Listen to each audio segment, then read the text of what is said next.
Hey, my name is May, like the month, and today is gonna be a very impromptu video.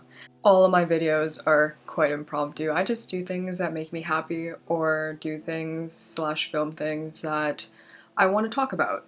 And I've always wanted to touch on this subject, but I never knew how to go about it or like how to describe my feelings. But what happened over the past weekend, I guess, is a good time than any other time to talk about it.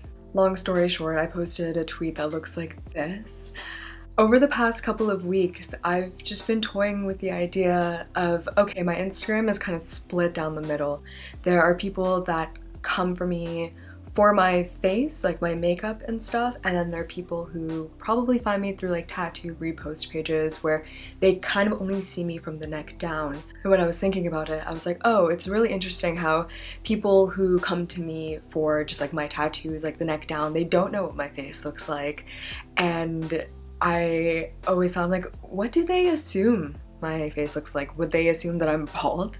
That I have head tattoos? That I'm Asian even? I just think it's so interesting. And the same thing with my face. Like, people see my face, but do they know like what my body looks like? So that's why I put out that tweet. I was just like, it's really interesting to put like two and two together. Like, there it is.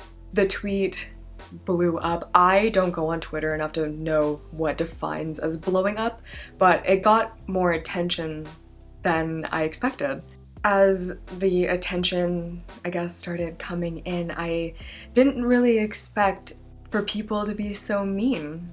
When I post a photo, I kind of know what I'm gonna get in terms of like people being mean to me or the insults, or when my tattoos get posted on a tattoo page, I just kind of know what they're gonna say if it is gonna be something negative, and it's usually based around my tattoos and my style and, you know, how I place my tattoos and what they look like.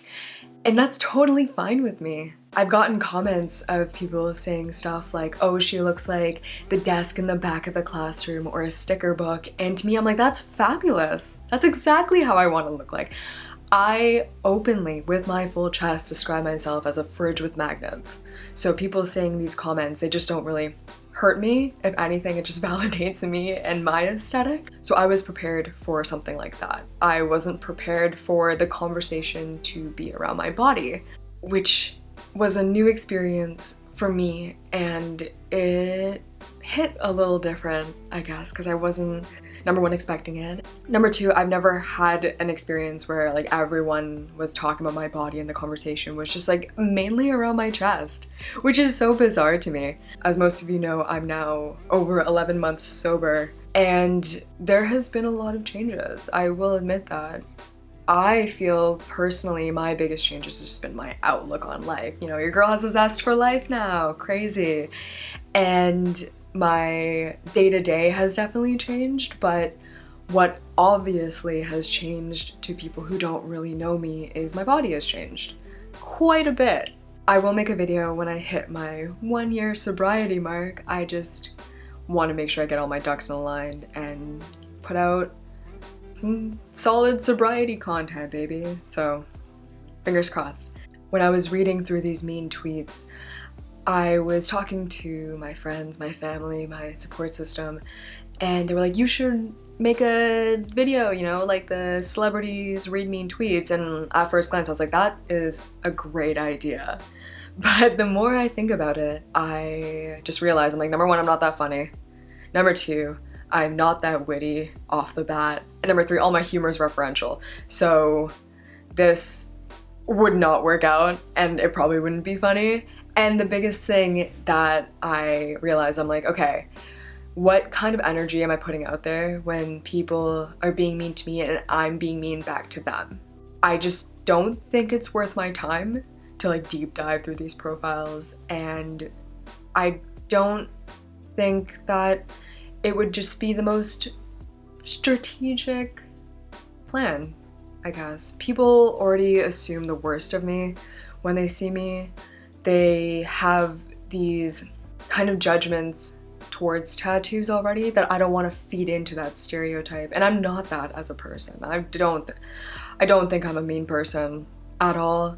So to give back what they have given to me is not playing the game smart. If you want to play the game, gotta play the game smart. Thanks, Dad, for teaching me that. A lot of people have asked me how I am so confident with the way I look, and I can truly say that I wasn't confident with the way I looked before. I had hair down to my hips, I had no tattoos. I was wearing things that other people thought were cool, and I just really got lost in the sauce. I did things for other people's validation, and that made me lose my identity. Understand that I am a little difficult to take in at first. You know, I'm bald, I have head tattoos, my body is covered in tattoos, and very choice tattoos as well. But that's just who I am. As Dominic Fike says, and I will say it over and over and over again, if you can't get out of it, get into it. So what I'm gonna do is I'm just gonna read a couple of these tweets and just show you a little insight of the comments that I get and how I feel about them. And I don't know if this will help anybody, but it helps myself to just talk through things and just realize that, you know, there are people out there like that. And what I take solace in is that, number one, I know they will, I'm just making a lot of lists. How many times have I said 1, 2, and 3 at this point? I take solace in the fact that they will never say it to my face, ever. I have never had someone to my face tell me things that have been said on the internet about me. I'm just tangenting right now, honestly. Robert Frost said, down 2 paths. I'm down the 23rd. They will never say anything mean to me in public, and another thing that I take solace in is the fact that the person that's saying mean things to me over the internet, we probably have something in common. I don't know what kind of justification that gives, but it humanizes them a little bit to me. I'm like, okay, yeah, me and this person, we probably have the same hobbies, or we enjoy this certain artist, or we love taking care of plants or something like that. And that just calms me and gives me peace. All right, let's get into these tweets, baby. Let's frick it up. Is that a skinny dude? This is where my body shape and my gender comes into play.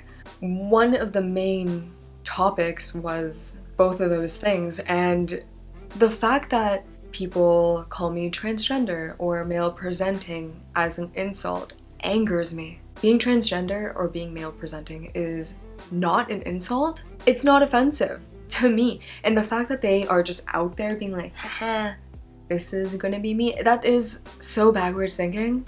I didn't take offense to it. I don't take offense to it because it shouldn't be offensive. It's not. Another one was, what are you covering up? LMAO. You can see in the photo, it's quite a scandalous photo, and my chest is a little bit flat. That is one thing I've had to come to terms with throughout my sobriety, is that when I started losing weight, that I lost my chest. And for me, it was a very validating experience. Ever since I was 14, 15, I never liked the look of a fuller chest on me. That's just my personal preference.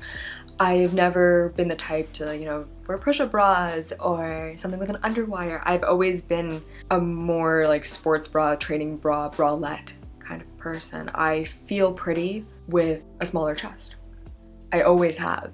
So that leads me to like the next tweet, which is breasts equal nothing slash 0 equals nothing slash 0.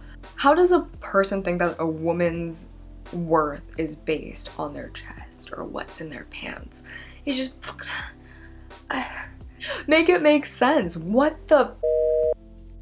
is going on here does not make me any more or less of a person, of a woman, of a fun, funky, fresh, simple, sexy bitch. None of it. Where they go, are they pimples? Honestly, truly, I wish they were. because if that was the case, my Instagram photos would still be up at this point. It's been a weird weekend and a couple of days. On my Instagram, a lot of my photos have been taken down. Again, you play stupid games, you win stupid prizes. I post semi-scandy photos on Instagram, but it's so wild. The fact that I fully palm my chest and it still gets taken down, while I've seen some absolutely fucked up things on Instagram and it just stays there. Again, Instagram, make it make sense. Come on, I'm cute, I'm fun, I'm nice. I'm fully basketball palming my chest and I still get taken down. Oh, censorship is. So yeah, in response to that, I wish they were pimples. Instagram, if you're listening to this, I love you. Godzilla lookalike, you have nothing to offer us, Bambi. This goes back to my previous conversation of I don't put myself out there for validation. I don't put myself out there because I depend on a confidence boost. I put myself out there because I want to show people that a different style of tattoo and looking a little bit different is completely fine. Shaving your hair off and being bald and having head tattoos still makes you a lovely person. I like to think that I'm a lovely person. If I inspire somebody with the way I look, then that's really neato. Again, I realize the way I look, and so you can take me or leave me. Godzilla lookalike, Jesus Christ. Is she or he let me confirm first? If you think I'm pretty, you can just say that I'm pretty. It doesn't matter what gender I am. How do you sleep at night? A phrase like that has been given to me so many times, and it's usually followed up with, aren't your parents really embarrassed by you? And to get a little deep into it, I was a mess before. I slept terribly. My sleeps were blackout drunk at 5 a.m., making some really horrible decisions, not knowing myself and my self-worth, and not loving myself.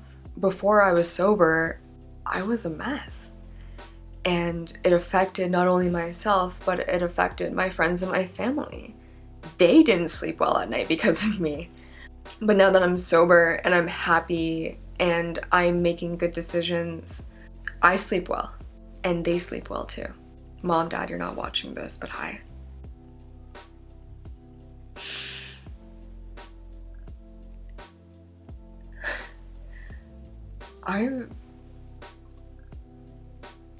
I've put a lot of people through some really up shit.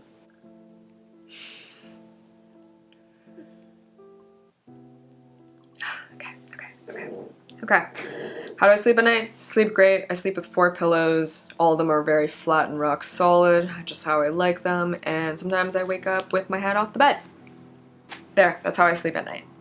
One of my personal favorites is Jealous, I don't look like a lesbian Eggo waffle covered in $4 tattoos. This one just makes me laugh because it's so specific. It's like made for me and I appreciate that. And with the $4 tattoo thing, I know some of my tattoos or to other people look like they come out of a bubblegum machine, and that makes me happy. I love it. I want to look like a sticker book. I really do. And my personal favorite is Where Your Breasts Go. Think about it maybe once every hour ever since I saw that tweet, and it makes me laugh. My battery is gonna die, so this is now a good time than ever to say thank you for watching. Thank you for listening to me. I appreciate all of you, and I hope to see you soon. Bye.